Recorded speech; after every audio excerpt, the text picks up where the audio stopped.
میرے پروردگار مجھے ایک ایسا بیٹا دے دے جو نیک لوگوں میں سے ہو۔ چنانچہ ہم نے انہیں ایک بردبار لڑکے کی خوشخبری دی۔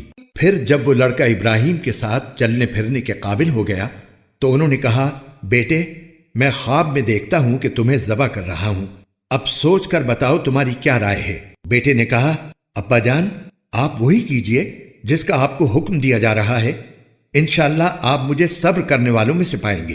چنانچہ وہ عجیب منظر تھا جب دونوں نے سر جھکا دیا اور باپ نے بیٹے کو پیشانی کے بل گرایا، اور ہم نے انہیں آواز دی کہ اے ابراہیم تم نے خواب کو سچ کر دکھایا، یقیناً ہم نیکی کرنے والوں کو اسی طرح صلہ دیتی ہیں۔ یقیناً یہ ایک کھلا ہوا امتحان تھا، اور ہم نے ایک عظیم ذبیحے کا فدیہ دے کر اس بچے کو بچا لیا۔ اور جو لوگ ان کے بعد آئے ان میں یہ روایت قائم کی کہ وہ یہ کہا کریں کہ سلام ہو ابراہیم پر، ہم نیکی کرنے والوں کو اسی طرح صلہ دیتی ہیں۔